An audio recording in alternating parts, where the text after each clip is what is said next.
Baik, bismillahirrahmanirrahim. Assalamualaikum warahmatullahi wabarakatuh. Selamat pagi dan salam sejahtera untuk kita semua. Selamat datang kembali kami ucapkan kepada tim panelis dan rekan-rekan peserta di Breakout Room 1, sidang kenaikan gelar anggota peneliti muda Uni Utama, kelompok peneliti muda Universitas Negeri Jakarta tahun 2026. Sebelumnya, izinkan saya memperkenalkan terlebih dahulu kembali. Saya adalah Fadi Agustin APMP yang akan bertindak sebagai moderator dan memandu jalannya persidangan akademik di Brakatum 1 ini. Yang kami hormati para panelis beserta peserta STG APMU di Brakatum 1. Sebelum kita melangkah lebih jauh, saya ingin menanyakan terlebih dahulu kabar dari Bapak Ibu panelis. Baik, kepada Bapak Ibu, bagaimana kabarnya hari ini? Apakah baik-baik saja atau bagaimana? Alhamdulillah baik. Alhamdulillah baik. Ya, alhamdulillah Mbak baik. Alhamdulillah, semoga selalu dalam keadaan sehat walafiat ya Bapak Ibu. Baik, Amin, amin. agar jalannya sidang akademik ini berjalan dengan tertib, berikut adalah teknis kegiatan kita hari ini. Kepada kakak operator dimohon bantuannya untuk share screen.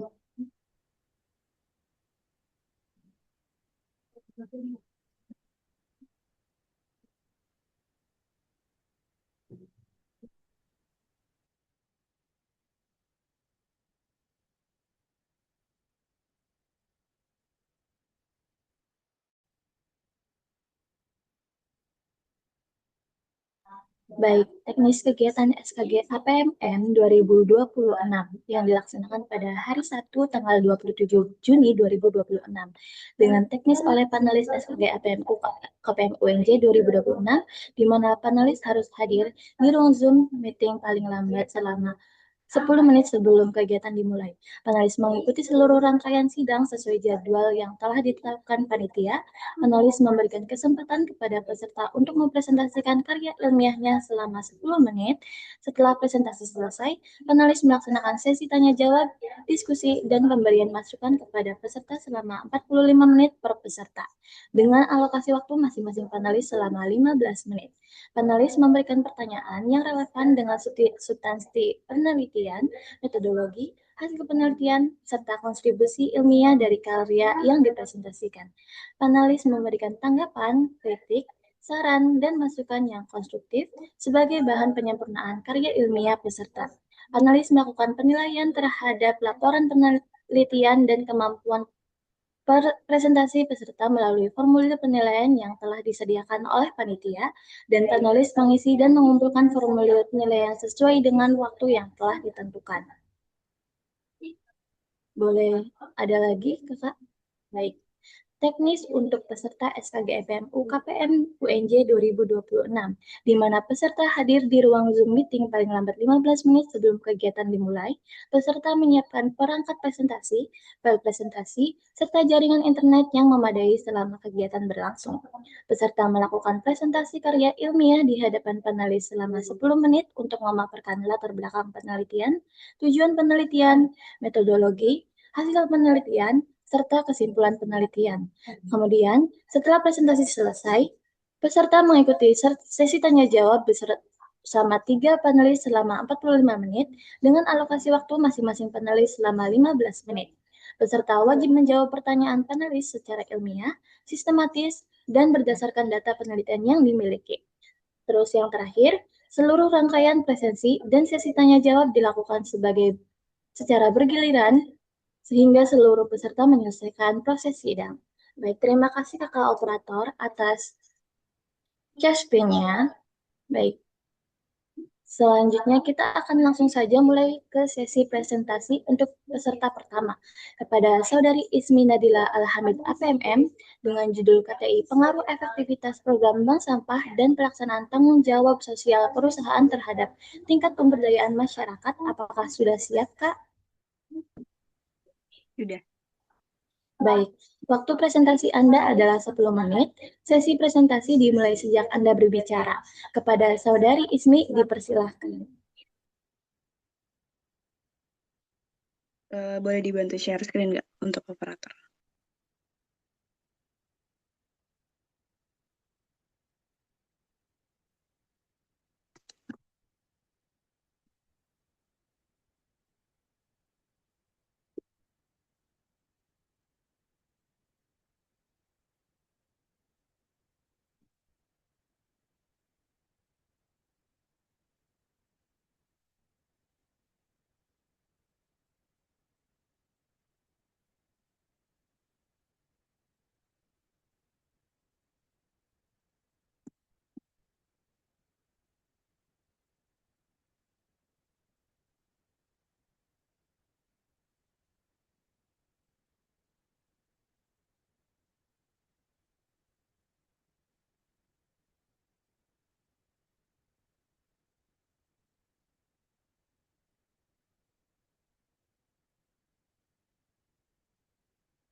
Baik, mohon ditunggu ya Kakak penambahan.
Sebelumnya, Assalamualaikum warahmatullahi wabarakatuh. Selamat pagi kepada Bapak Tarmiji, pada Ibu Prima, dan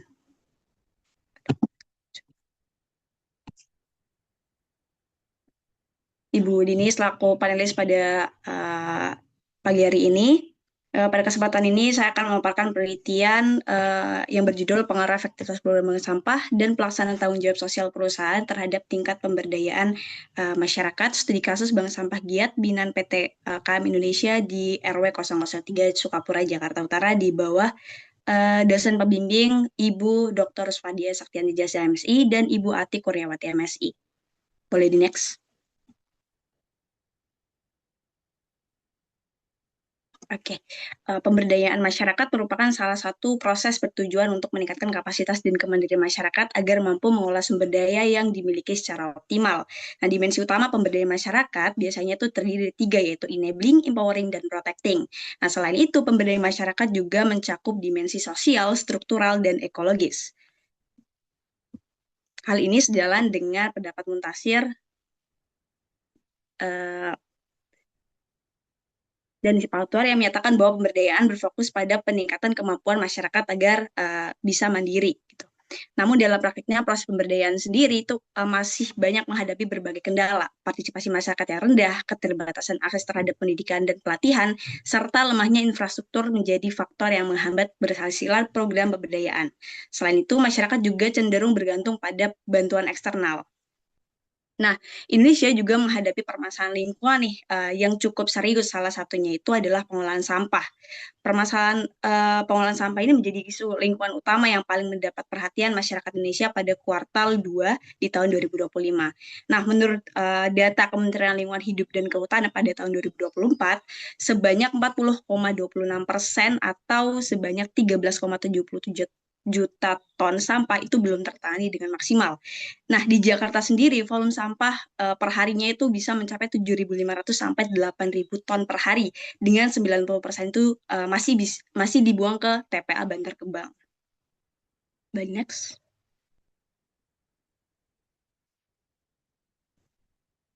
Oke, namun di sisi lain sebenarnya sampah itu tidak selalu harus dipandang sebagai beban, melainkan dapat juga dikelola sebagai sumber daya ekonomi dan sosial. Salah satu pendekatannya adalah pendekatan melalui komunitas atau bisa dibilang pendekatan participatory rural appraisal. Nah, salah satu model pengolahan sampah yang berbasis komunitas adalah bank sampah. Itu bisa mengacu kepada peraturan Menteri LHK nomor 14 tahun 2021. Nah, namun dalam pengolahannya sebenarnya banyak menghadapi tantangan seperti infrastruktur dan fasilitas yang terbatas, harga konversi yang relatif tidak stabil, dan kurangnya keterlibatan masyarakat sekitar. Oleh karena itu, sebenarnya diperlukan dukungan dari pihak lain, yaitu salah satunya adalah CSR atau Corporate Social Responsibility dari suatu perusahaan. Nah, kalau di Indonesia sendiri itu diatur dalam Peraturan Menteri Sosial RI nomor 9 tahun 2020 tentang tanggung jawab sosial dan lingkungan Badan Hukum atau TJSL. Boleh di next. Nah, maka dari itu, rumusan penelitian ini yang pertama adalah apakah efektivitas program bank sampah Giat berpengaruh terhadap pemberdayaan masyarakat binaan RW 003 di Kelurahan Sukapura, Jakarta Utara. Yang kedua, apakah pelaksanaan tanggung jawab sosial perusahaan itu berpengaruh terhadap pemberdayaan masyarakat. Dan yang ketiga adalah apakah efektivitas program bank sampah giat dan tindakan tanggung jawab sosial perusahaan PT KM itu secara simultan berpengaruh terhadap pemberdayaan masyarakat RW 3 di Kelurahan Sukapura, Jakarta Utara. Berikut merupakan tujuan penelitian yang selinear dengan rumusan masalah penelitian ini. Boleh next. Adapun manfaat penelitian ini bisa memperoleh manfaat akademis dan manfaat praktis untuk masyarakat binaan, perusahaan, dan pemerintah. Berikut merupakan penelitian sejenis yang sebagai acuan dalam penelitian ini dan kerangka teori yang terdiri dari 3 variabel, yaitu pemberdayaan masyarakat sebagai variabel Y, efektif program sebagai X1, dan variabel yang X2-nya adalah tanggung jawab sosial perusahaan.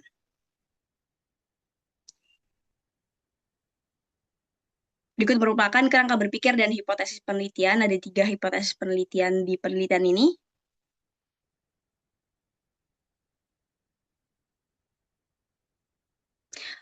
Adapun lokasi dan waktu penelitian ini adalah di RW 003 Kelurahan Sukapura, Kecamatan Cilenyi, Jakarta Utara, dari bulan Januari sampai Juni di tahun 2026 dengan desain penelitiannya adalah metode kuantitatif. Dan populasi pada penelitian adalah nasabah aktif bank sampah giat RW 003 Kelurahan Sukapura, dan sampelnya adalah menggunakan teknik sampling total atau sensus dengan melibatkan 78 nasabah aktif bank sampah giat dengan teknik pengumpulan data itu observasi dan kuesioner. Berikut merupakan teknik analisis data kuantitatif yang dipakai dari mulai uji instrumen, uji prasyarat analisis, uji asumsi klasik, analisis regresi linearitas berganda, uji hipotesis, dan koefisien determinasi atau R kuadrat dengan software yang digunakan ada SPSS.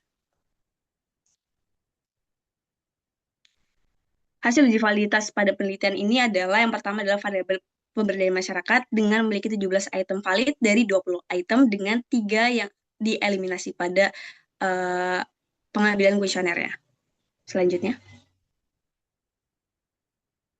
untuk variabel efektivitas program itu memiliki 23 item valid dari 24 item.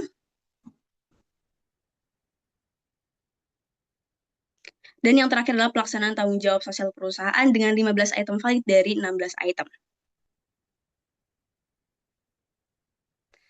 Untuk uji reliabilitasnya adalah di ketiga variabel ini dikatakan reliable dengan nilai current batch alpha-nya itu lebih besar daripada 0,6.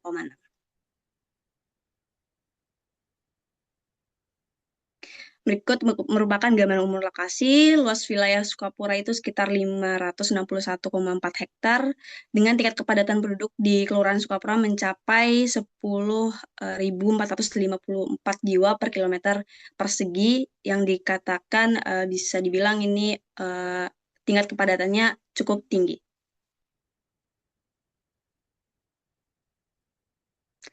Bank sampah untuk subjek penelitian ini adalah bank sampah giat di RW 03 Sukapura, dengan sejarah singkatnya adalah dirintis sejak 2012 dan dibentuk secara strukturalnya 2014 yang mencakup 9 RT di RW 03 dengan model pemberdayaan itu menggabungkan edukasi pemilihan sampah organik dan anorganik dengan pendampingan intensif agar masyarakat mandiri sebagai pengurus dan nasabah. Dengan sirkular ekonominya itu adalah penguatan sistem komersial dengan membangun jaringan penjual langsung ke vendor atau pengumpul untuk menghasilkan keuntungan ekonomi yang optimal bagi warga.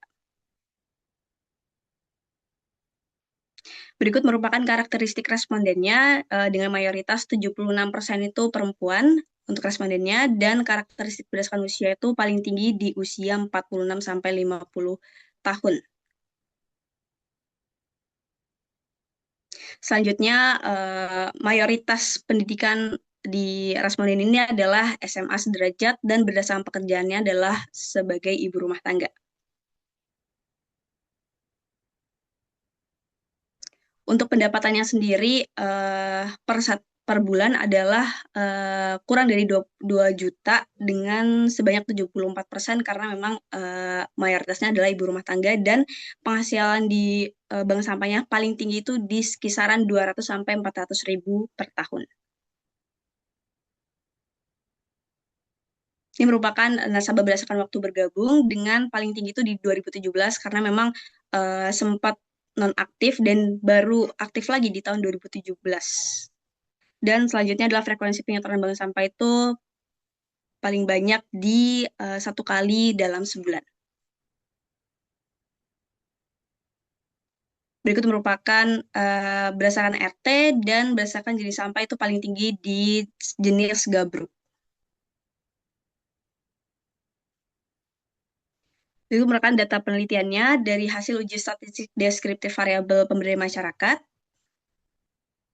Selanjutnya. Berikut merupakan dari uji statistik deskripsi variabel efektivitas program bank sampah sendiri.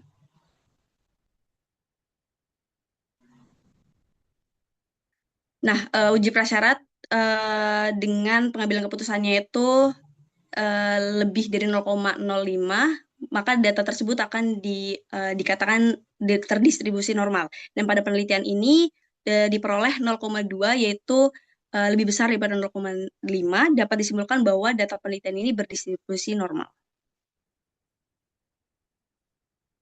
Dan untuk uji prasyarat uji multikolinearitas itu dikatakan tidak mengalami gejala multikolinearitas sehingga model regresi itu layak digunakan untuk penelitian.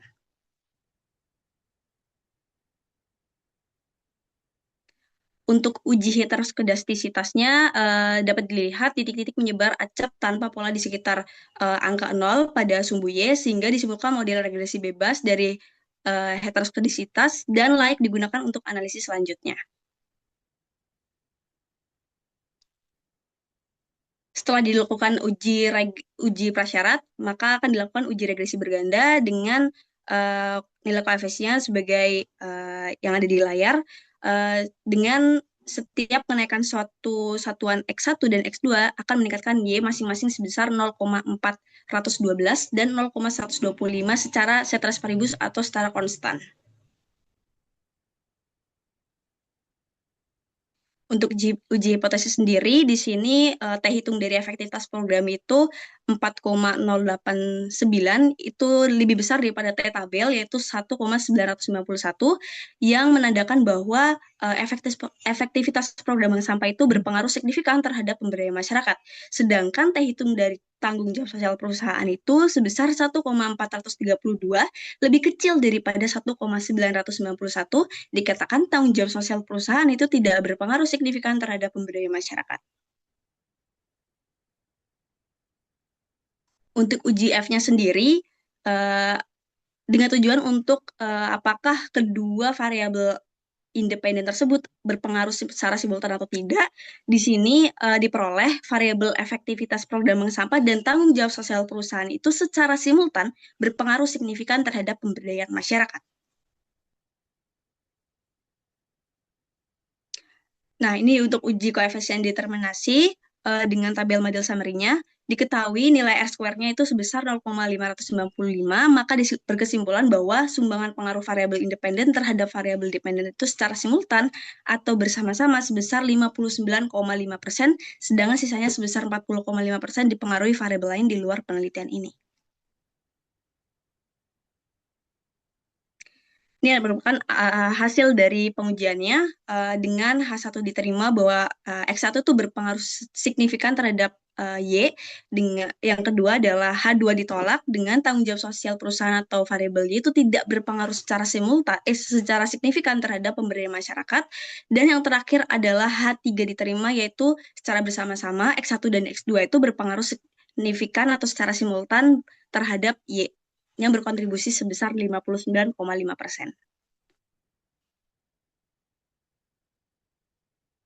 Nah, di sini merupakan refleksi sosiologis dari penelitian ini, yaitu bisa dikatakan fungsi pengurus sebagai aktor penggerak itu sebenarnya berhasil meningkatkan partisipasi warga dan memberikan manfaat ekonomi langsung, yaitu dalam bentuk tabungan bank sampah sendiri. Yang kedua itu jadwal itu dinilai kurang efektif dan maraknya sampah gabruk atau tercampur itu menunjukkan aturan pemilihan sampah itu sepenuhnya itu belum terinternalisasi sebagai kebiasaan sosial masyarakat itu sendiri. Yang ketiga itu dari segi CSR-nya sendiri atau perusahaannya itu baru terkonsentrasi kuat pada tanggung jawab ekonomi dan hukum. Dengan mereka tuh hanya masuk ke internal pengurus bank sampah yang sendiri, belum menyentuh ke lapisan masyarakatnya secara langsung atau keluarganya. Akibatnya masyarakat tuh lebih mengenal identitas si bank sampahnya itu sendiri daripada si korporatnya atau perusahaannya. Dan yang selanjutnya adalah CSR itu bertindak sebagai fondasi finansial, sedangkan efektivitas program itu menjadi penggerak di lapangan. Nah, tapi keduanya itu secara simultan itu berhasil untuk meningkatkan pemberdayaan masyarakat di RW 3 Kelurahan Sukapura itu. Kemudian di situ memicu kemandirian lokal dari sekedar penerimaan manfaat ekonomi menjadi pengelola lingkungan mandiri yang siap direplikasi di kawasan perkotaan, yang mana artinya sebenarnya program seperti bank sampah ini bisa diterapkan di wilayah-wilayah perkotaan lain gitu. Tidak hanya di wilayah perkotaan di RW 3 Sukapura tersebut. Nah, berikut kesimpulannya masih mengacu kepada ketiga hipotesis tadi. Selanjutnya. Berikut merupakan saran dari penelitian ini, di mana bagi perusahaan PTKM sendiri, itu evaluasi bantuan CSR sesuaikan dengan kebutuhan lapangan, misalkan kayak menyediakan alat pres manual atau mesin pecacah mini yang hemat lahan, di mana kalau misalkan dilihat dari observasi sendiri, itu masih minim gitu untuk mengolah sendiri. Jadi langsung dipilah dan masukkan ke vendor atau pengepul gitu. Yang kedua, pendampingan berkelanjutan, dan yang ketiga, perluas akses pasar atau menyediakan vendor yang memang punya nilai jual sampah yang tinggi gitu. Nah, untuk bagi masyarakat sendiri atau nasabahnya, itu bisa ditekankan untuk milah sebelum setor sampah atau hindari menyetor sampah gabruk atau tercampur agar nilai jualnya itu lebih tinggi. Yang kedua itu konsisten menyetor, karena dari hasil lapangan sendiri sebenarnya masih ada beberapa warga yang memang itu nggak konsisten dalam menyetorkan sampahnya gitu. Nah, selanjutnya bagi pengelola bank sampah di sini bisa melakukan pelayanan bahwa bisa melakukan penjemputan atau door to door di setiap waktu tertentu. Kemudian untuk aktif ikut pelatihan dari mungkin Dinas Lingkungan Hidup yang ada di DKI Jakarta. Terus mensosialisasikan pilah sampah dari rumah yang bisa kita lihat ya bahwa akhir-akhir ini Jakarta juga masih menggaung-gaungkan sosialisasi pilah sampah dari rumah gitu. Nah, bagi pemerintah sendiri di sini saya menyarankan untuk monitor rutin, pelibatan edukasi dan fasilitas evaluasi tahunan baik dari perusahaan, warga maupun pengelola. Dan bagi penelitian selanjutnya, saya menyarankan bahwa tambahan variabel mediasi atau moderasi atau memasukkan variabel baru seperti partisipasi masyarakat, efektivitas dari segi komunitas lokalnya atau lokal championnya untuk mengkaji lebih dalam penyebab belum signifikannya pengaruh CSR secara parsialnya tersebut.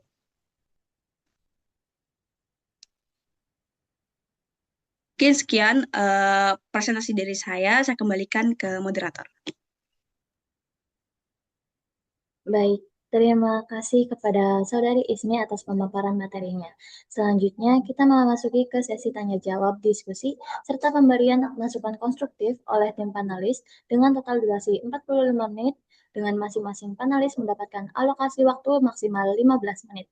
Sebelumnya, izin bertanya Bapak Ibu panelis, untuk urutan bertanya dimulai dari siapa terdahulu Bapak Ibu? Mangga dari Ibu Dini, Ibu Prima, terakhir saya. Baik, Dari Bu Dini dulu boleh Mbak? Kalau saya sih silakan aja sih sebenarnya. Tapi mungkin nanti yang metodologi lebih fokus ke Tarmiji sama Prima ya. baik, terima kasih Bapak Ibu panelis. Kesempatan pertama kami persilakan kepada Bapak Ibu Yuanita Apralandi Yuni Siregar untuk memberikan pertanyaan dan masukan kepada Kak Ismi. Kepada Ibu Yuanita, dipersilahkan. Ya, terima kasih MC ya, Fadilah ya ini namanya. Nah, untuk Ismi, pertama-tama saya apresiasi dulu ya, maksudnya ini kan bagian dari skripsi kamu ya. Jadi sekaligus melaksanakan apa namanya LKTI, sekaligus juga melaksanakan skripsi kamu. Kalau nggak salah sudah SPS ya, tahapannya Sudah, tinggal sidang akhir kan ya. Oke. Ibu.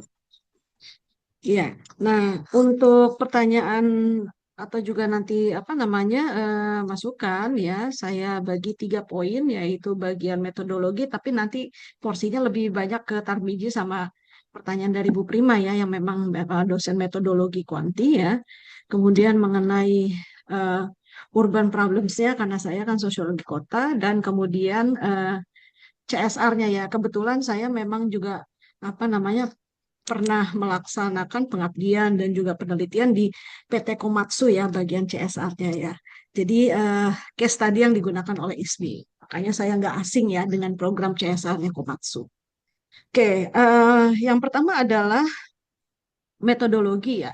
Nah, saya melihat populasi ini sama dengan ensemble ya, karena memang jumlah bank sampah yang aktif itu 98, yang berarti N di bawah 100. Jadi kalau misalnya N di bawah 100 kan automatically semua sampel digunakan ya dari populasi.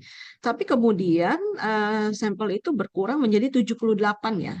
Nah, saya cek untuk sampel yang aktif di bank sampah, memang banyak bank sampah yang tutup ya atau tidak aktif sama sekali. Beberapa apa namanya lokasi ya itu menunjukkan data seperti itu. Jadi makin apa namanya ke sini gitu ya, makin banyak yang nggak aktif atau vakum. Kalau hasil wawancara saya temukan 50-an yang aktif. Nah, ini eh, penarikan atau pemilihan sampel menjadi 78 ini seperti apa prosesnya, Ismi? Oke, baik, terima kasih, Bu. Jadi, sebenarnya dari metode pengumpulan kuesioner sendiri, awalnya saya pengen pakai Gform aja, Ibu. Cuman karena memang ditunggu selama 1 minggu tuh tidak ada yang isi, kayak cuma 3 orang. Jadi, saya beralih ke metode kuesioner kertas. Nah, di mana saya langsung menyebarkan 98 eh, kuesioner ke warga. Tentunya dibantu sama pengelola bank sampah juga ketika door to door si menjemputan sampah. Nah, tapi ketika sudah ditunggu selama 3 sampai 4 minggu, ternyata kuesioner yang memang balik ke bank sampah itu sendiri, saya juga meminta bantuan juga, itu cuma 78 kuesioner, sehingga di situ saya juga melakukan wawancara singkat gitu ya terhadap pengurus. Ternyata memang ada beberapa nasabah yang memang sudah kurang aktif gitu untuk menyetorkan sampahnya ke bank sampah itu. Jadi eh, setelah berdiskusi juga sama Bu Yanti dan Bu Atik, eh, ya udah diperoleh 78, tapi itu masih bisa mm, merepresentasikan keseluruhan nasabah bank sampah karena memang eh, populasi yang saya katakan adalah nasabah aktif gitu, Ibu.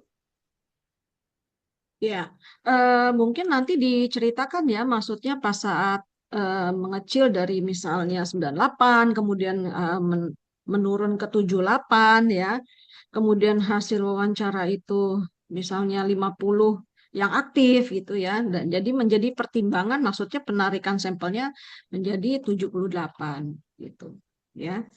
Jenis penarikan sampelnya berarti seperti apa? Ini kan bagian, maksudnya sampel sama dengan populasi. Dalam metodologi disebut apa, Ismi? Metode Karena dia survei. sampel merupakan apa namanya bagian dari keseluruhan ya populasi. Oke. Nah, kemudian untuk hasil. Nah, ketika kamu melakukan apa namanya uji hipotesis atau uji korelasi ya, ternyata variabel independen yang kedua, X2 kamu itu peran TJSO ya, tanggung jawab sosial PT Komatsu itu tidak, maksudnya tidak secara signifikan ya, atau misalnya menolak ya, Iya, betul, Ibu.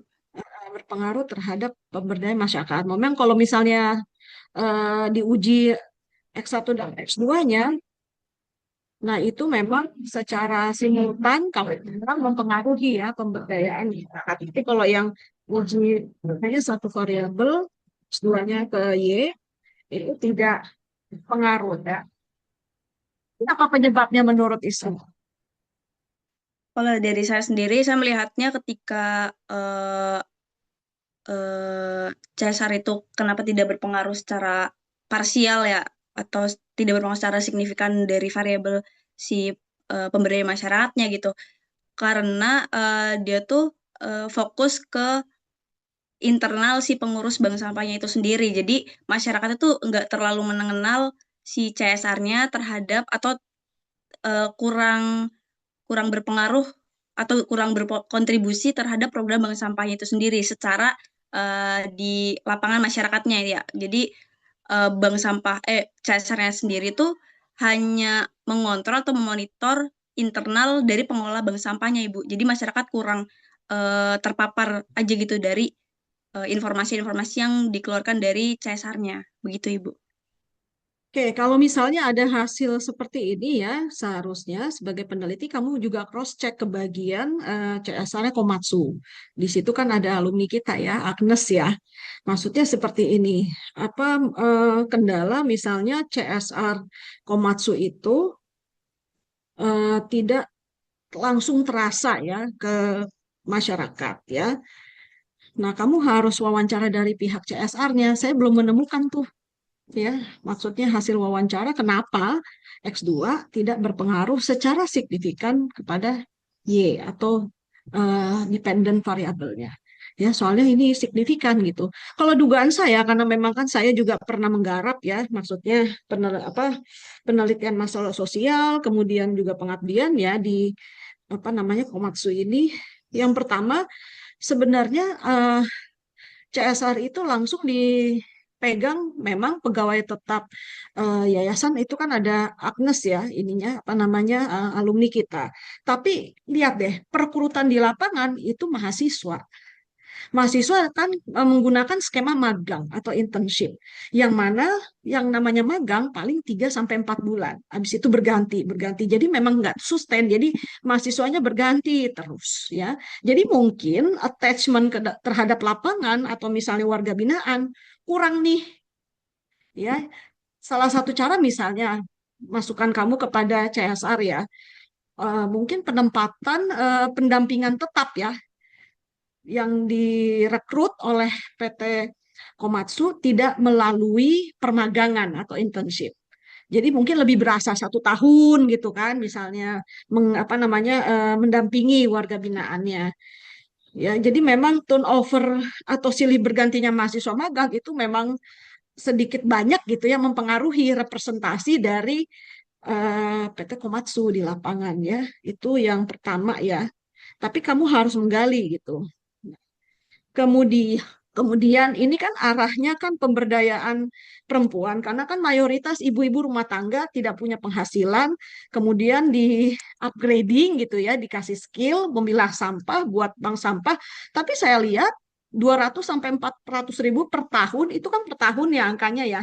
Sebenarnya nggak terlalu signifikan untuk menambah income ya. Coba kalau 200 ribu sampai 400 ribu per bulan mungkin signifikan ya, tetapi kalau per tahun kan luar biasa ya untuk kebutuhan hidup Jakarta itu maksudnya kan. Ya. Nah, itu juga harus dipertimbangkan. Makanya mungkin nanti juga wawancara ke CSR nggak apa-apa. Datanya begini. Sebenarnya kenaikan apa namanya kesejahteraan ekonomi nggak terlalu signifikan. Ada nggak apa namanya model inovatif lainnya dari pihak CSR ya. Nah, kemudian yang terakhir adalah mengenai ini masalah kota ya, polusi atau pencemaran sampah. Ini emang luar biasa. Saat ini misalnya memang ada peraturan dari pemerintah untuk memilah sampah ya menjadi misalnya sampah plastik dengan sampah rumah tangga ya. Tapi kamu juga harus melihat secara kritis ya, apakah kebijakan pemerintah untuk memilah-milih sampah ini diikutsertakan dengan saya bisa bilang sarpras ya. Maksud saya begini, eh, karena misalnya kan suami saya sih bukan saya, itu ketua RT ya di wilayah ini memang kita masuk ya ke program pemilahan sampah ya. Ini yang konteksnya apa namanya pemukiman kelas menengah atas ya, karena ada beberapa anggota DPR MPR di apa namanya di wilayah kami ya. Itu aja masih belum tertib untuk memilah-milah sampah berdasarkan sampah rumah tangga yang organik dan anorganik atau yang tidak terurai atau sampah plastik ya. Karena apa? Kebijakan itu tidak disertai misalnya pembangunan sampah misalnya 3 macam sampah. Jadi ya misalnya emak-emaknya atau misalnya pembantunya dia nggak terlalu care gitu loh dengan apa namanya levelnya perda kali ya, kan DKI Jakarta ini ya. Perda tentang pemilahan sampah. Walaupun sudah diedukasi, walaupun sudah disosialisasikan baik ke RT, ke RW, kemudian ke warga, pada saat implementasi ini kebijakan banget ya. Itu memang apa namanya tidak terlalu sinkron karena memang tidak disediakan tempat sampah yang apa namanya minimal membagi kategori sampah menjadi 2 ataupun misalnya kan sekarang kan menjadi 3 ya gitu. Nah, yang menengah atas aja males bikin sampah sendiri untuk mensukseskan kebijaksanaan perda ya. Apalagi yang ini kan namanya kan Cilincing ya, Sukapura kan ini kan lulusnya kebanyakan SMA atau sederajat. Ya apalagi mereka kebanyakan mereka kan juga pekerja keserabutan, boro-boro gitu ya mikirin apa namanya memilah-milah sampah. Nah, makanya saat ini saya juga bisa apa namanya bisa memahami sih kenapa kecenderungan bank sampah itu semakin kecil, kemudian keterlibatan aktif itu juga semakin berkurang dari warga. Karena memang nggak disupport, jadi cuman edukasi doang, cuman sosialisasi doang, tapi perasnya tidak disupport. Taruhlah misalnya bangun apa namanya tempat sampah per rumah kan banyak ya. Ya maksudnya misalnya per RT deh. Jadi ujungnya apa namanya kebijakan perda itu membangun tempat sampah per RT yang sudah dipisahkan mana sampah organik, anorganik dan yang misalnya sampah terurai dan tidak terurai ya, yang level RT aja deh. Kalau misalnya tidak sanggup menyediakan per keluarga ya. Itu saja maksudnya masukan dari saya. Bisa direspon nggak Ismi? Oke, Bu. Eh, Kalau misalkan saya izin bertanya, boleh nggak, Bu? Untuk Ya, ini kan bisa sebenarnya masuknya ke saran ya, Ibu. Nah, kalau misalkan saya bisa masukin terkait masalah kota ini ke aspek refleksi sosiologisnya itu bagaimana, Ibu? bisa kalau kamu bisa merujuk perda ya, Perda DKI Oke. untuk pemilahan sampah. Soalnya saya juga disosialisasikan di level RT RW ya, nanti kamu rujuk ya. Nah, kemudian ya tambahan data melalui wawancara pihak CSR-nya ya, Ismi, supaya kamu juga lebih apa namanya kena gitu loh ininya. Kenapa sih X2 itu tidak secara signifikan mempengaruhi variabel yang dependennya ya gitu. Nah, kemudian kalau kamu berani lagi gitu ya, kamu bisa nih apa namanya mengkritik secara teoretik ya. Jadi perspektifnya CSR atau TJSO itu harusnya tidak lagi bertumpu kepada penyediaan pendanaan atau uang semata, tapi model apa namanya model yang seperti apa. Nah, model-model alternatif pemberdayaan sebenarnya sudah banyak gitu ya. Nah, tapi mungkin memang level S1 tidak sampai seperti itu. Tapi kalau misalnya sebagai peneliti ya, nah kamu bisa misalnya mencari ya beberapa kajian atau literatur tentang pemberdayaan yang memang lebih kekinian ya. Karena kalau misalnya statement kamu kan tataran teratas itu piramida yang teratas itu adalah filantropi. Ya kan? Itu kan ujung-ujungnya kan pemberian hadiah atau gift. Apakah dia berbentuk uang atau misalnya, ya sebenarnya nggak seperti itu lagi, gitu ya. Paradigmanya udah berubah. Baik. Oke, saya pikir cukup dari saya udah 15 menit belum MC. Takutnya ini lewat. Masih ada waktu sisa 40 detikan, Ibu. Oh, 40 detik. Eh, saya pikir cukup sih, Fadia. Mungkin nanti dari apa metodologi lebih banyak di Solo. Terima Terima kasih, kasih Bu ya. Dini. Ya, ya. Baik, terima kasih Ibu Yunita atas masukannya. Kemudian selanjutnya kepada Ibu Prima Yustitia Nurul Islamia SKPM MSI, dipersilakan Ibu. Ya, baik. Terima kasih, moderator. Sebelumnya selamat ya, Ismi sudah berhasil di tahap ini juga, gitu. Skripsinya masih berjalan berarti ya? Sudah selesai sih Bu sebenarnya. Udah sidang? Sudah daftar tapi belum dijadwalin Bu. Oke. eh saya mungkin tadi Bu Dini sudah banyak memberikan saran juga gitu ya. Kalau saya mungkin agak bertanya gitu ya, karena memang memastikan bahwa penelitian ini sejauh mana kamu bisa menjelaskan hasil penelitian ini, gitu. Ada beberapa pertanyaan yang mungkin nanti bisa Ismi jelaskan gitu. Yang pertama sebenarnya tadi juga sudah disinggung oleh Bu Dini gitu ya. Kalau dari saya mau bertanya terkait kenapa sih menjadikan CSR ini satu variabel tersendiri gitu. Karena kita tahu mungkin secara logika gitu ya, kalau program bank sampah ini kan menjadi bagian dari program CSR gitu ya. Tapi di penelitian ini kamu kemudian membuat bank sampah, efektivitas bank sampah dan juga CSR ini menjadi variabel yang berbeda. Nah, kira-kira itu alasannya apa gitu ya? Apakah ada dasar teoritis juga yang kemudian ISMI gunakan sehingga dalam penelitian ini kedua variabel itu dipisah? Boleh dijelaskan? Baik, terima kasih Bu Prima atas pertanyaannya. Alasan saya memasukkan variabel CSR sebagai variabel yang berdiri sendiri gitu ya, menjadi variabel X2-nya, karena ketika saya observasi awal itu ternyata di dalam sejarahnya Bank Sampah Giat itu sendiri, itu adalah pendirinya itu salah satunya dari pihak yayasan perusahaan atau CSR dari PT Komatsu sendiri.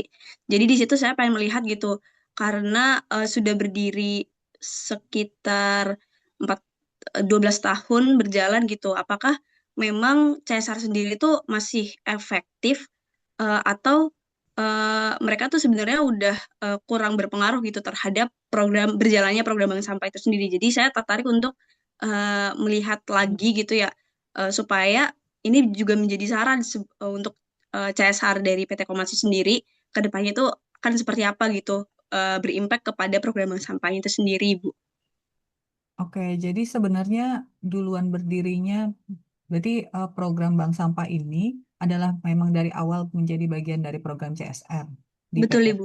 Komatsu gitu ya, sehingga kamu sebenarnya ingin melihat yang pertama adalah apakah program bank sampahnya berjalan secara efektif, itu yang kedua apakah program CSR ini masih implementatif atau tidak, Betul, seperti Ibu. itu ya. Nah, itu sebenarnya nanti perlu juga kamu jelaskan mungkin di latar belakang gitu ya, agar sebenarnya lebih memastikan tidak tumpang tindih gitu antara dua variabel ini gitu ya. Karena kalau kita lihat kan tadi yang kamu jelaskan sebenarnya programnya adalah dari program CSR, jadi bukan dari program masyarakat gitu. Tapi di sisi lain kamu akan melihat juga sejauh mana sebenarnya eh, implementasi CSR ini masih relevan atau tidak gitu. Jangan-jangan sebenarnya sudah bisa berdiri sendiri tanpa harus ada bantuan juga dari CSR.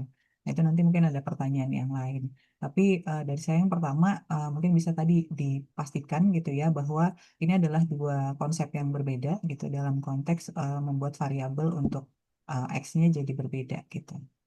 Nah, kemudian pertanyaan yang kedua adalah terkait dengan teori pemberdayaan gitu. Tadi kamu menggunakan teori pemberdayaan ya di penelitian ini. Nah, kenapa kamu menggunakan teori pemberdayaan gitu ya, tapi bukan teori pemberdayaan ini kan sebenarnya kamu hanya melihat efektivitas program bank sampah dan kedua itu adalah implementasi CSR gitu ya terhadap Y-nya adalah pemberdayaan masyarakat gitu.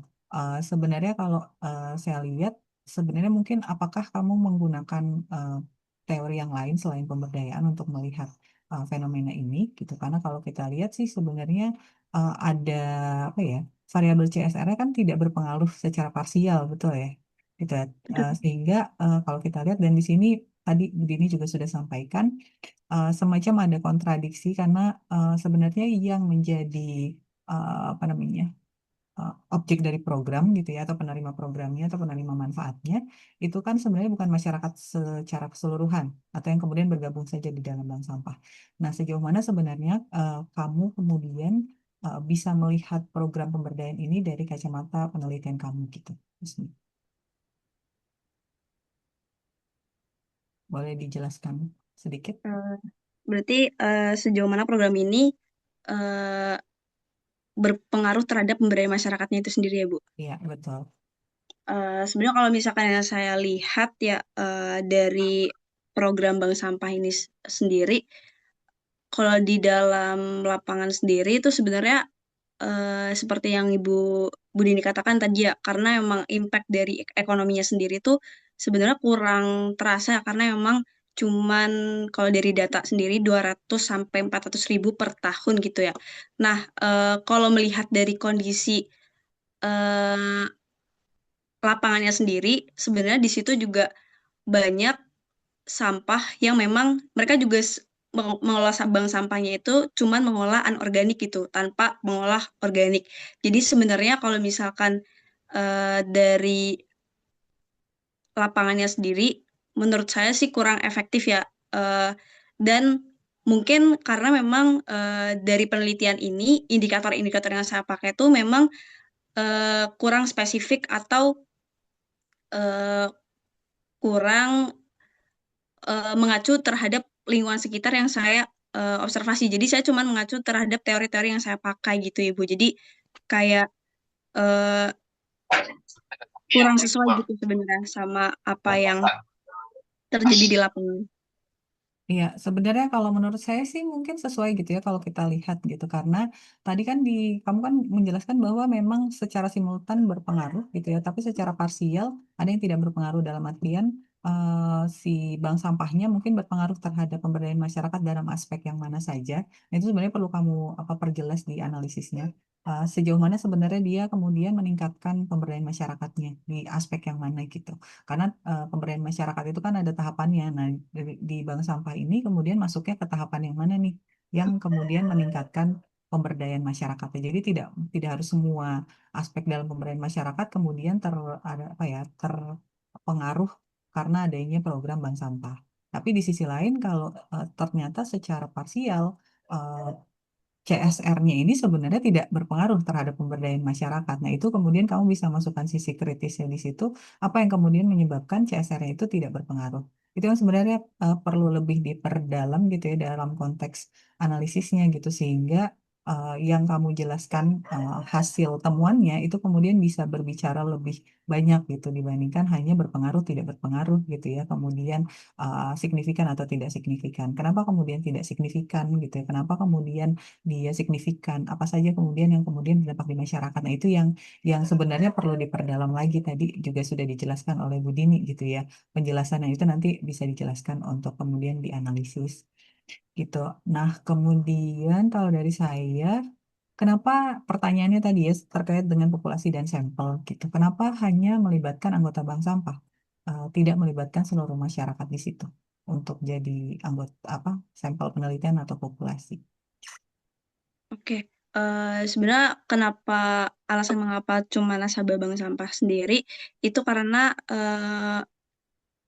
mereka yang tahu atau yang memang terlibat dalam si program bank sampah. Jadi di situ saya bisa melihat gitu apakah memang program ini benar-benar efektif berpengaruh terhadap nasabah bank sampahnya atau tidak gitu.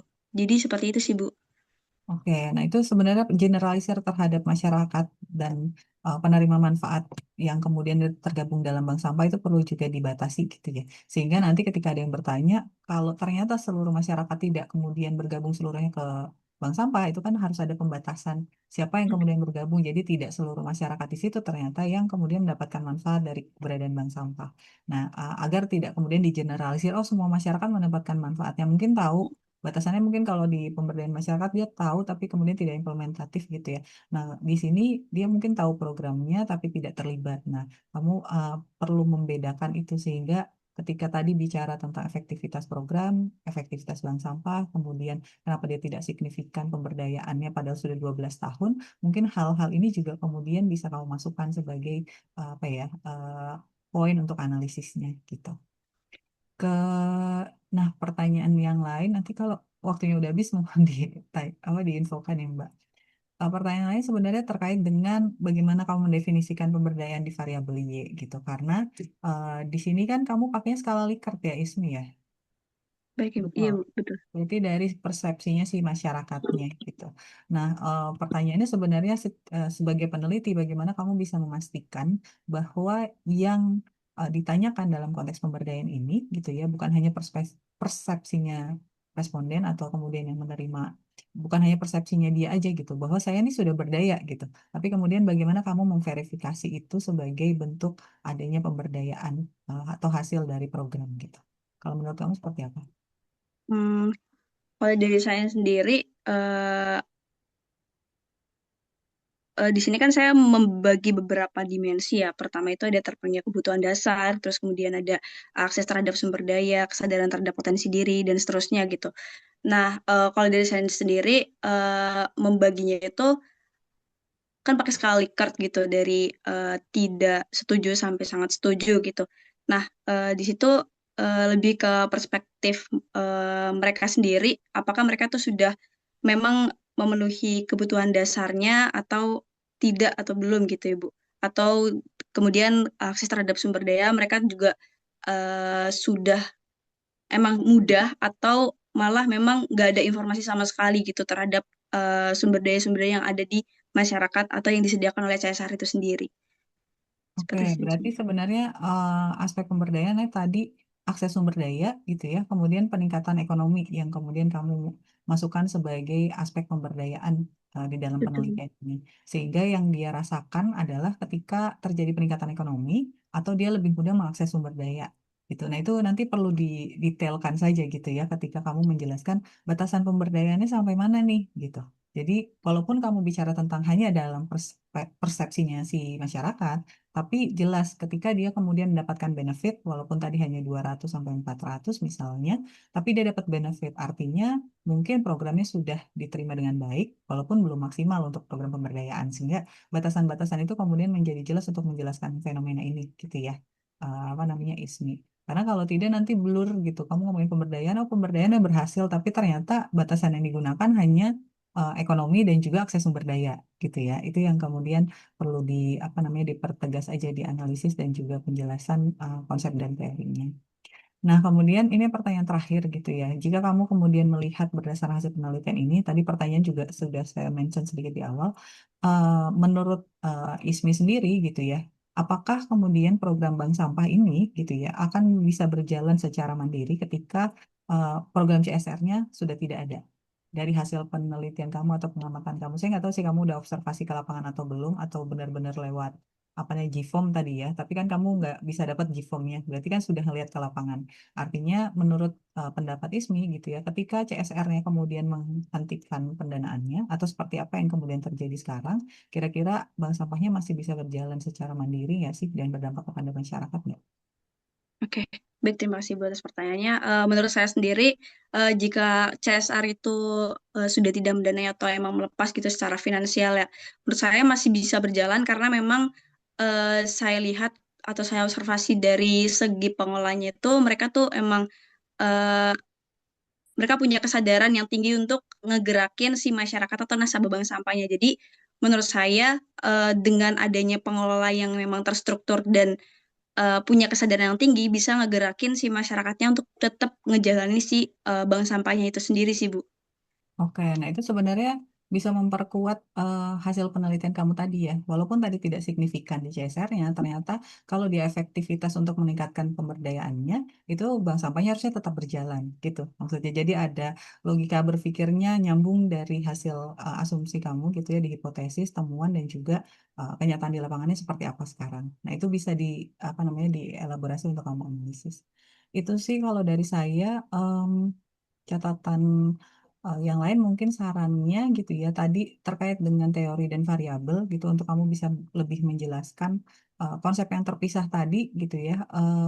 Sebenarnya sejauh mana kemudian mempengaruhi pemberdayaan dalam konteks yang terpisah gitu, misalnya variabel dari efektivitas dan variabel dari CSR, kenapa kamu bedakan dan sejauh mana dia mempengaruhi pemberdayaan secara masing-masing gitu. Karena hasilnya kan tadi tidak signifikan itu tidak masalah, karena tadi kamu jelasin juga walaupun CSR yang nggak ada, ternyata masih bisa bertahan dan itu jadi poin penting untuk penelitian ini gitu.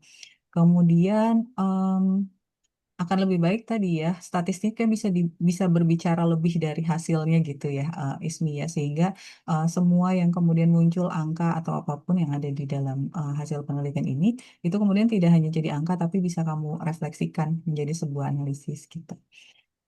tadi ya kenapa CSR tidak berpengaruh juga kamu bisa perdalam dan perkuat gitu. Dan yang penting alurnya juga jelas gitu. Alurnya dari awal yang mau kamu teliti itu adalah dua hal yang berbeda. Kemudian hasilnya seperti apa dan juga analisisnya seperti apa. Itu saja dari saya karena time-nya udah up. Terima Terima kasih Bu kasih. Prima atas masukannya. Terima kasih Ibu Prima atas masukannya. Selanjutnya dipersilakan kepada Bapak Dr. Ahmad Termizi Al-Khudri, SPD MSI. Kepada Bapak dipersilakan. Terima kasih moderator. Suara saya masuk, Mbak Masuk Fadia? Bapak. Masuk. Oke. Assalamualaikum warahmatullahi wabarakatuh. Waalaikumsalam warahmatullahi wabarakatuh.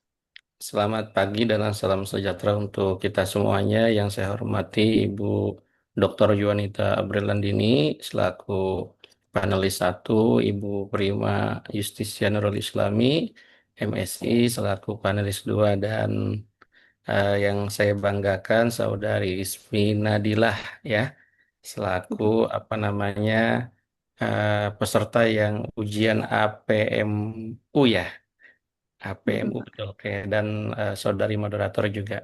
Selamat buat Ismi Nadila atas prestasinya pada pagi hari ini dalam rangka mempertahankan dan menuju apa namanya kepangkatan ya katanya ya, kepangkatan di APMU ahli peneliti muda utama ya. Kalau saya tidak salah nanti bisa dikoreksi. Oke, ada 4 hal yang mungkin ingin saya sampaikan di sini dari mulai yang sifatnya pertanyaan, kemudian hingga konfirmasi yang semoga bisa dijelaskan oleh Ismi. Yang pertama terkait dengan ini KTI ya, masuknya ya, karya Betul. tulis ilmiah. Nah, tetapi apa namanya masih tertulisnya seminar proposal skripsi walaupun ini berangkatnya dari skripsi ya. Nah, yang menjadi pertanyaan saya, apakah karya yang nanti akan diujikan di S1 di prodi sosiologi ini diperkenankan diujikan secara umum di dalam KTI. Nah, itu yang menjadi pertanyaan saya secara etika penelitian karena ini belum ujian skripsi, apakah harusnya itu separuhnya dulu, tidak keseluruhan, apakah memang harus boleh keseluruhan? Nah, ya, nanti mungkin ini menjadi nggak harus dijawab, tapi ini menjadi catatan buat teman-teman KPM juga secara keseluruhan, apakah boleh secara etika penelitian karya yang nanti akan diujikan di skripsi, karena belum diujikan kan ini ya, untuk Betul. ujian skripsinya, boleh diseminarkan terlebih dahulu secara keseluruhan di KTI ini.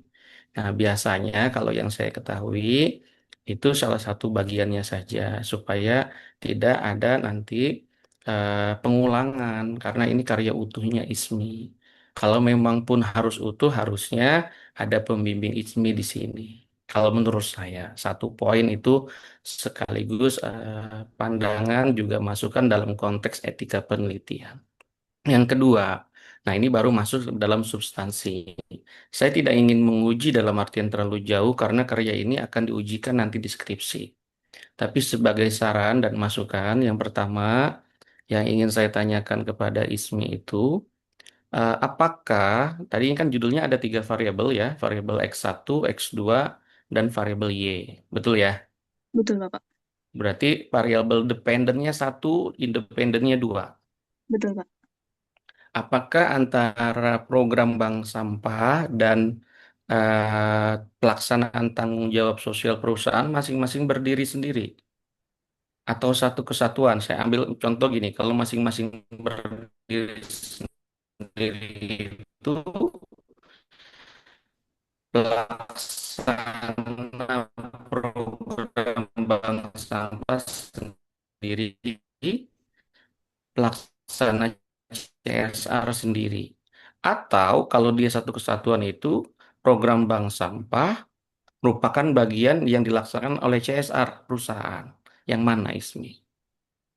Halo? Eh, Mohon maaf, Pak. Tadi agak putus-putus suara Bapak. Halo? Suara Halo, Pak. saya ngelek ya? Iya, Pak. Betul. Ya. Sekarang sudah masuk? Sudah, Pak. Halo? Sekarang sudah masuk belum suaranya? Cek. Sudah, Pak.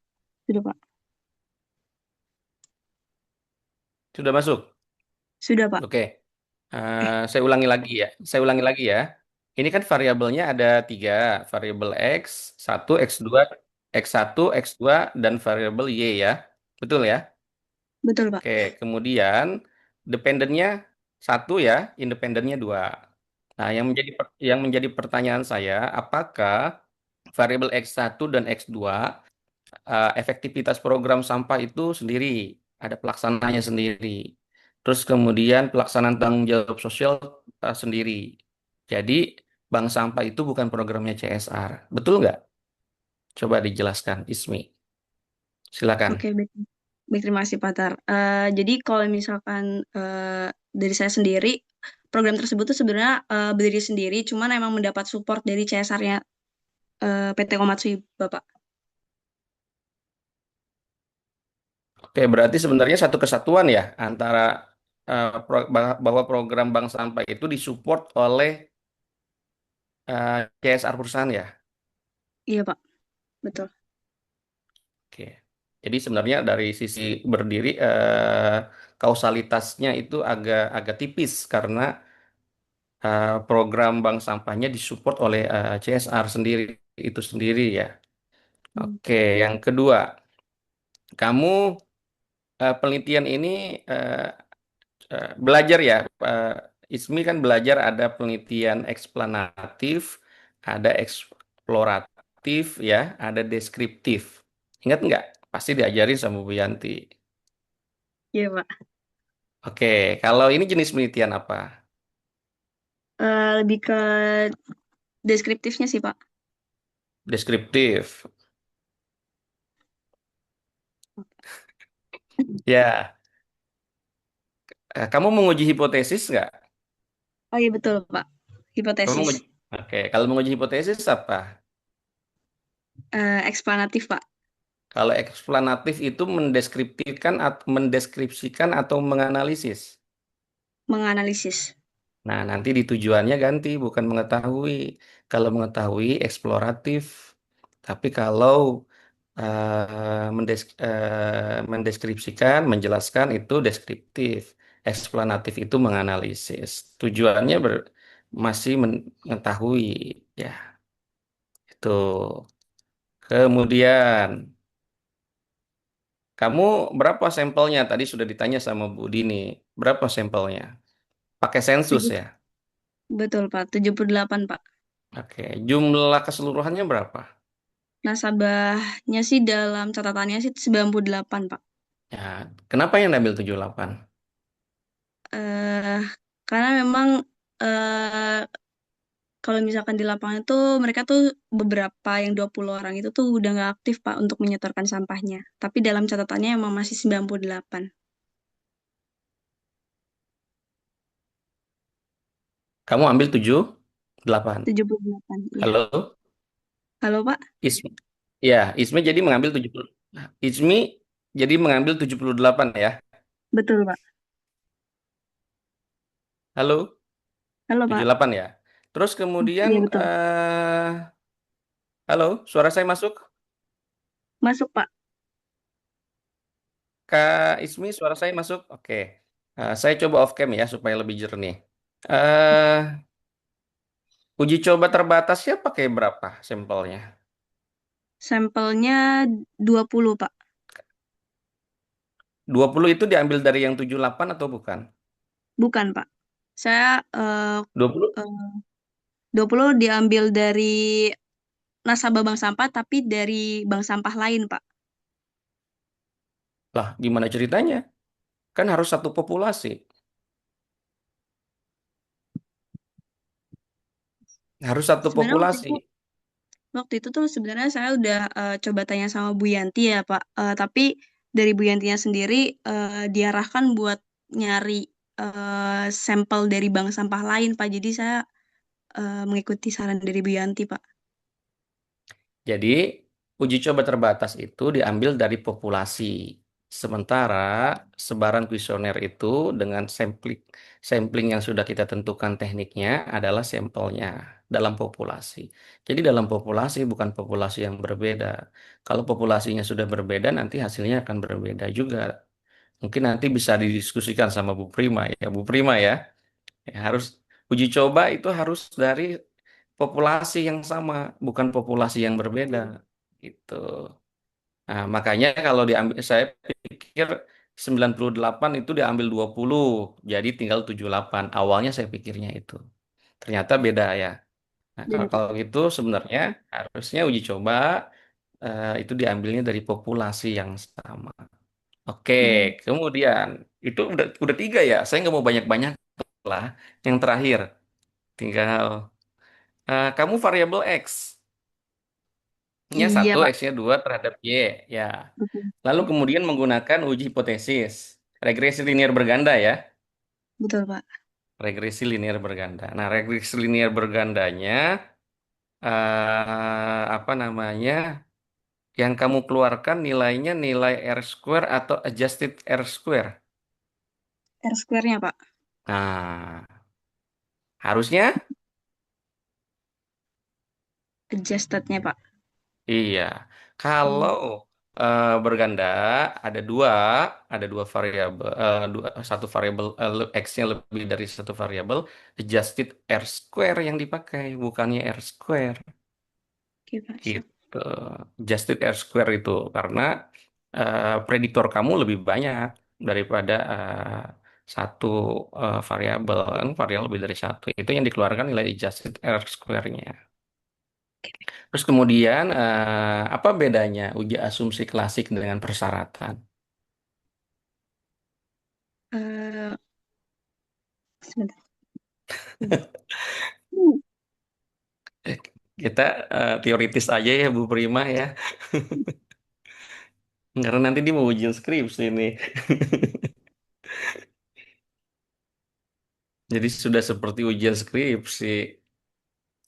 Ada Budi ini Iya ahli, makanya, ahli iya perkotaannya makanya. gitu. Jangan-jangan nanti yang uji Mudah-mudahan skripsinya saya Pak nggak jadi Tarmiji. pengujinya ya. Ya, Yang ujinya nanti Pak gua, Tarmiji atau Budini kayaknya. iya saya pikir separuhnya misalkan satu bagian saja nggak Satu semuanya. bab ya, nah, satu Mm-mm. chapter, dua chapter. Iya.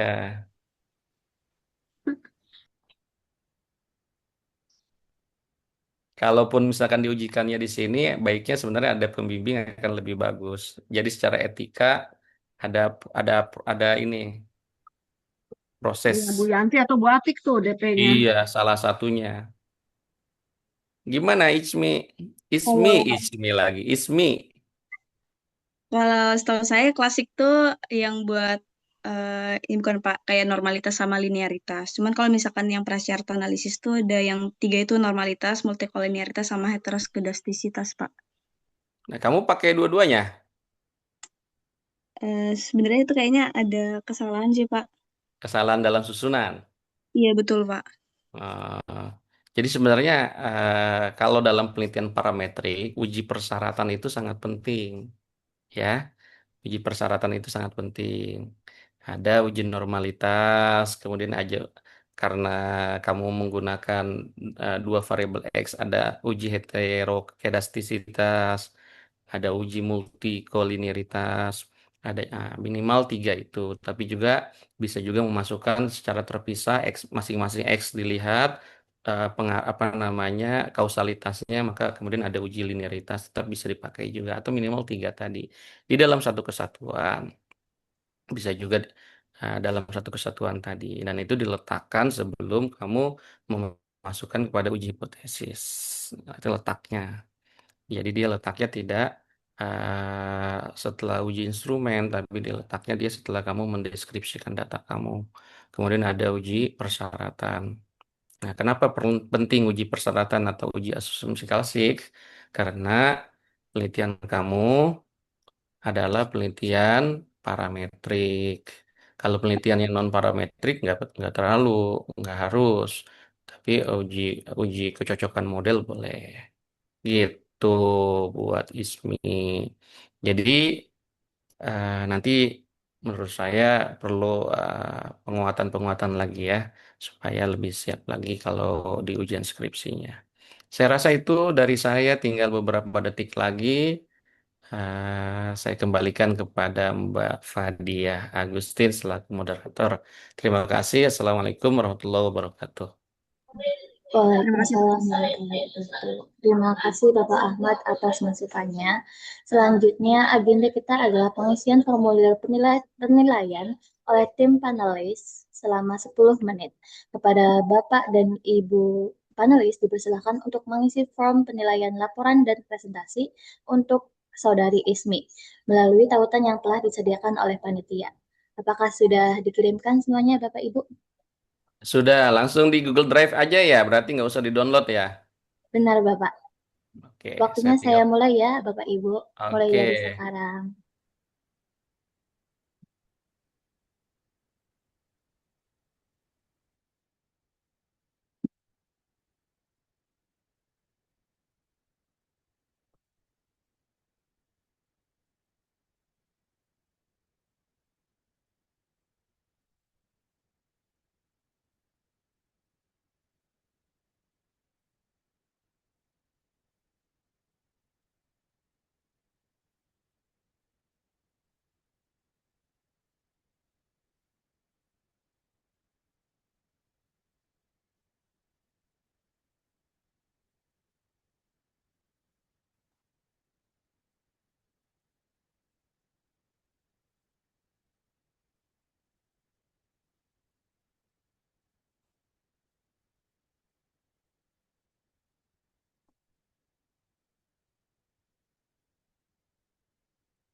Baik, izin bertanya Bapak Ibu, 4 menit terakhir, apakah sudah selesai dalam melakukan pengisian penilaian? Belum, saya masih menarasikan masukannya ya, Fadia. Baik Ibu, dipersilakan untuk dilanjutkan. Saya sudah. Baik Bapak, Saya juga sudah, Mbak. baik Ibu, terima kasih.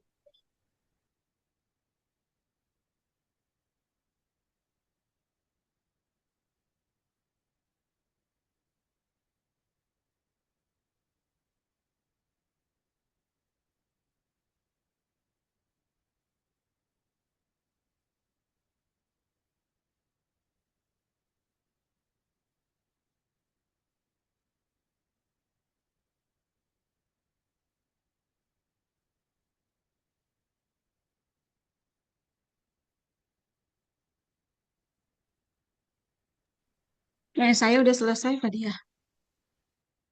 Baik, terima kasih banyak Ibu. Seluruh rangkaian persidangan telah dan penilaian di Breakout Room 1 telah selesai dilaksanakan dengan sangat baik. Terima kasih banyak kepada Ibu Dr. Yuanita, Ibu Prima, dan Bapak Dr. Ahmad Tarmizi atas seluruh bimbingan, ilmu, dan evaluasi ilmiah yang berharga pada hari ini. Sebagai bentuk apresiasi dan ucapan terima kasih dari segenap panitia SKG APMU KPM UNJ 2026, agenda berikutnya adalah pemberian sertifikat penghargaan secara simbolis kepada tim panelis Breakout Room 1. Kepada panitia atau operator yang bertugas, mohon bantuannya untuk menampilkan sertifikat.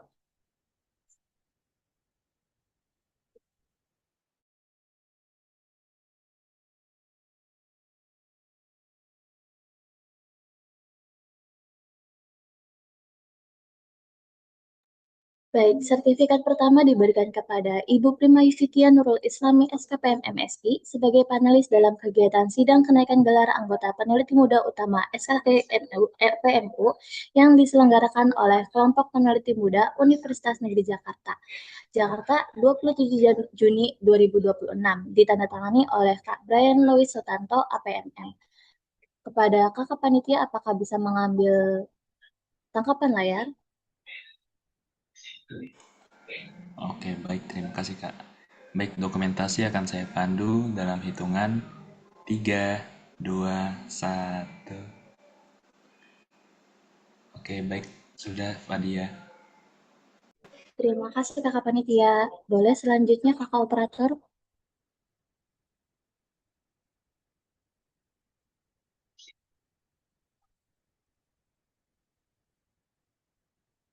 Baik, selanjutnya sertifikat diberikan kepada Bapak Dr. Ahmad Tarmizi Al-Hudri SPD MSI sebagai panelis dalam kegiatan sidang kenaikan gelar anggota peneliti muda utama yang diselenggarakan oleh kelompok peneliti muda Universitas Negeri Jakarta. Diberikan di bulan 27 Juni 2026 yang ditandatangani oleh Ketua Umum Kelompok Peneliti Muda Universitas Negeri Jakarta yaitu Kak Brian Louis Sutanto AVMM. Dimohon untuk kepada kakak panitia untuk mengambil alih kembali. Oke, baik. Sesi dokumentasi akan saya pandu dalam hitungan 3, 2, 1. Oke, sudah, Fadia. Baik, terima kasih kakak panitia. Kemudian selanjutnya,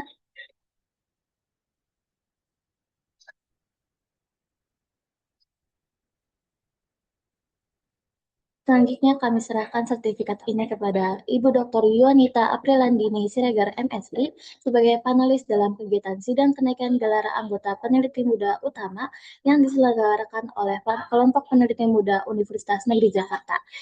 Jakarta 27 Juni 2026 yang ditandatangani oleh Ketua Umum Kelompok Peneliti Muda Universitas Negeri Jakarta yaitu Kak Brian Louis Sutanto AVMM. Kepada kakak panitia dipersilakan untuk mengambil alih kembali. Oke, baik. Sesi dokumentasi akan saya pandu dalam hitungan 3, 2, 1. Oke, baik. Sudah, Fadia. Baik, terima kasih banyak kakak panitia atas arahannya. Sebelum kita benar-benar mengakhiri pertemuan dan keluar dari ruang virtual ini, mari kita lakukan sesi dokumentasi atau foto bersama secara langsung menyeluruh di room ini terlebih dahulu. Kepada seluruh hadirin, tim panelis, dan peserta yang belum mengaktifkan kamera, mohon kesediaannya untuk on kamera. Kepada panitia atau operator yang bertugas mengambil tangkapan layar, dipersilahkan. Baik, terima kasih Fadia atas kesempatannya. Kepada Bapak dan juga Ibu panelis dan juga peserta yang ada di breakout ini, dipersilahkan untuk mengaktifkan fitur kameranya untuk dokumentasi akhir. Baik, akan kami tunggu di pukul 11:16 untuk sesi dokumentasi akhir.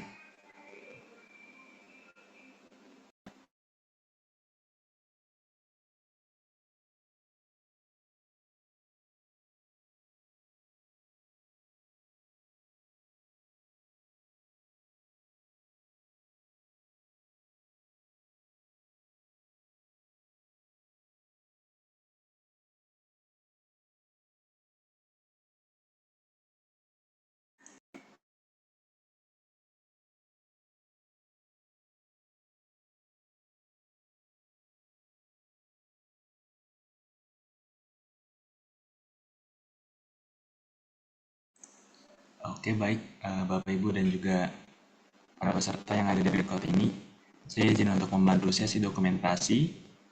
Dokumentasi akan saya lakukan sebanyak 3 kali. Baik, akan saya mulai dalam hitungan 3, 2, 1. Oke, dokumentasi yang kedua. 3, 2, 1.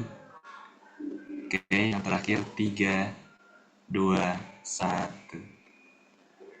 Oke, baik, terima kasih. Saya kembalikan kepada moderator.